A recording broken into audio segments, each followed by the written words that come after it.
राधे राधे दोस्तों, कैसे हैं आप सब। आज मैं फिर हाजिर हूँ आपके लिए भगवान विष्णु के 10वें अवतार कल्कि अवतार की कथा लेके। भविष्य में जब कलयुग अपने चरम पर पहुंच जाएगा, जब लोग धर्म का अनुसरण करना बंद कर देंगे, तब भगवान विष्णु का अंतिम अवतार कल्कि अवतार प्रकट होगा। कल्कि विष्णु का भविष्य में आने वाला अवतार माना जाता है। पुराणों के अनुसार जब पाप की सीमा पार हो जाएगी और अधर्म बढ़ जाएगा, तब भगवान कल्कि दुष्टों का संहार करने के लिए प्रकट होंगे। कल्कि की कथा कल्कि पुराण में मिलती है। इसमें जो प्रथम बातचीत होती है वो महर्षि मार्कंडेय और शुक्रदेव जी के बीच होती है। पृथ्वी देवताओं के साथ मिलकर भगवान विष्णु के सामने उपस्थित होती है और उनसे अवतार लेने की प्रार्थना करती है। भगवान विष्णु अपने अंश से उत्तर भारत के संबल गांव में अवतार लेते हैं। यही होता है भगवान कल्कि का जन्म। इसके बाद कल्कि भगवान की दैवीय गतिविधियां शुरू होती हैं, जो मन को बहुत सुंदर अनुभव कराती हैं।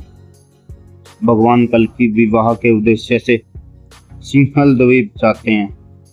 वहां जल क्रीड़ा के दौरान उनकी भेंट होती है राजकुमारी पद्मावती से।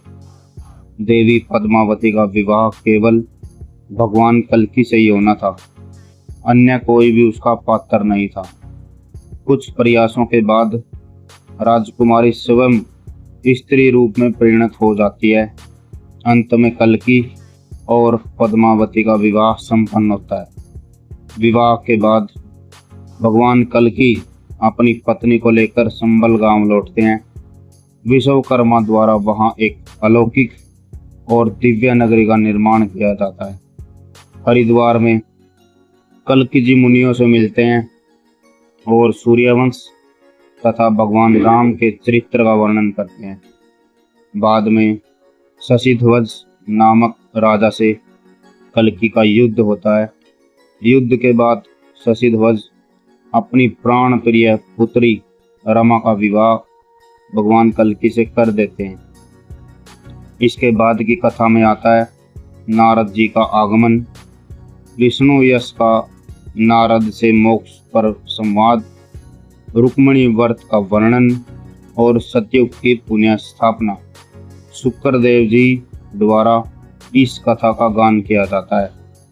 इस पुराण में मुनियों द्वारा कथित श्री भगवती गंगा सतव का भी उल्लेख है, जो अत्यंत पवित्र और मन को आनंद देने वाला है। कल्कि पुराण 5 लक्षणों से युक्त, आनंद देने वाला और साक्षात विष्णु स्वरूप कल्कि भगवान के अद्भुत क्रियाकलापों का सुंदर और प्रभावशाली चित्रण करता है। धर्म की पुण्य स्थापना के लिए भगवान कल्कि का अवतार लेना निश्चित है। धन्यवाद। यदि आपको यह पौराणिक कथा पसंद आई हो तो लाइक करें, सब्सक्राइब करें और अपने विचार कमेंट में जरूर बताएं। राधे राधे।